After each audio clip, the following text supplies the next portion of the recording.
This is a prequel and a sequel. Hollywood steps up or lowers its franchise game. You're watching Beyond the Trailers review of The Huntsman, Winter's War. With mirror's dark magic, I'll rule the world. That mirror's an evil and dangerous thing. We have to destroy it. Together. This is what I trained you for.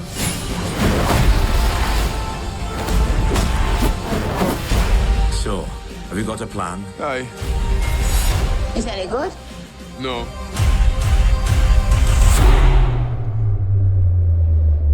Interestingly enough, as we argue over whether or not Star Wars has too many female leads in a row, Snow White has been written out of her own story.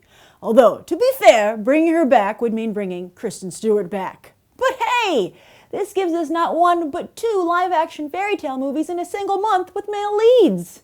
So remember guys, if you're bummed us ladies got Star Wars, you've got dibs on fantasy films. Or do you? While the so-called Huntsman got a shout-out in both films' titles, they really should be calling these movies The Evil Queen, with Charlize Theron matching Angelina Jolie fabulous snark for fabulous snark. And it just so happens that the former head of Disney Pictures, Joe Roth, has produced both films. Snow White and the Huntsman is the only live-action fairy tale that Roth has produced for a studio besides Disney, and it's the only non-Disney live-action fairy tale to really register with audiences. So now, as Disney begins to work with other producers to meet the growing demand for these movies, Roth is back with Universal creating the sequel, where it's all about doubling down. Again, this is a prequel and a sequel, where the title card years later is code for insert first movie here. There are two Huntsmen, as Jessica Chastain appears in her first action movie, and two evil queens, with one bearing an uncanny resemblance to a certain icy and uber-popular Disney character. But while Elsa told herself to just let it go, I'd imagine Emily Blunt's Freya won't find it so easy to forgive her baby girl being burned alive. Yeah, this movie is dark, just like the original Brothers Grimm stories, but we'll see how mainstream audiences respond. Rupert Sanders is not returning to direct because, his on-set affair with Stewart cast a cloud over the first film, not to mention really ticked off his wife. But hey, the now single Sanders has bounced back with Scarlett Johansson's upcoming Ghost in the Shell. Taking over here is the second unit director from both that first Huntsman movie and Maleficent, Cedric Nicolas Troyan. The Frenchman is also a visual effects artist, for which he was Oscar nominated for his VFX work on Snow White and the Huntsman. Let's see if he has as much success in the director's chair as former production designer Robert Stromberg did with Maleficent. He must be pretty good, or at least pretty good in a meeting, as he's already set to direct the new Highlander movie. So I gotta say, the title of this movie really should have been The Huntsman, Bitches Be Crazy, because it was totally that kind of movie. Seriously, every single female character, and there are a surprising number of female characters in this movie, but every single one of them is a poster woman for every guy who complains about his girlfriend, right? Like, she doesn't make sense, she's totally irrational in her behavior, and to be fair, sometimes women are irrational, and also some of the motivations, like when they became clear in the film, you were like, okay, I can see why you were acting a little bit the way that you were. But every single time and every single character, it was bitches be crazy. But I have to say, despite this movie's very old-fashioned portrayal of gender dynamics, it got me. I enjoyed my trip to Fantasyland.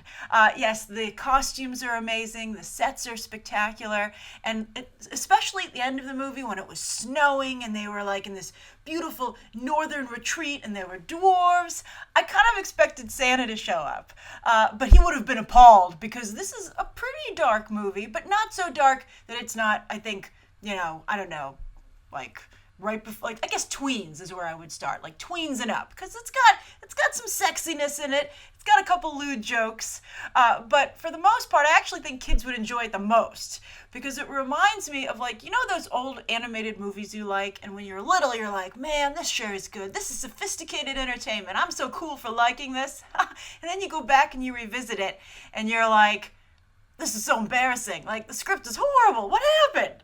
I really do think that this is like a theme park kind of movie almost, right? Like you feel like, oh, you shot this at Fantasyland? I mean, the sets are like one of the nicest things about the film. Also, the other thing that I really liked about the movie was Chris Hemsworth, who, refreshingly, is the lead in this movie, actually. He commands most of the screen time, and he does it very well.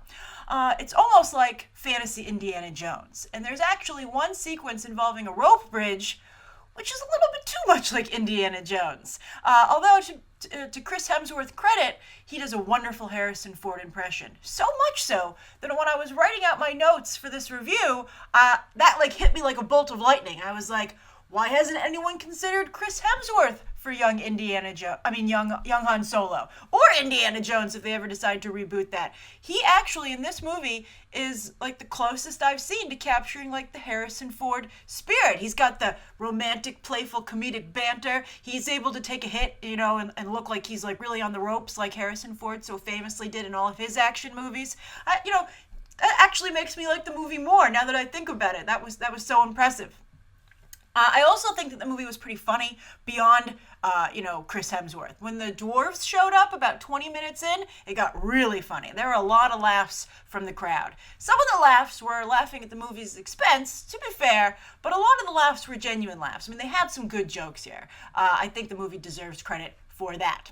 Jessica Chastain, she's basically playing the Marion to Chris Hemsworth's Indiana Jones. And she does a fine job. She doesn't really particularly look physically fit to me, though. So the idea that she was like the best Huntsman alongside Chris Hemsworth, sometimes you were like, that's kind of hard to believe.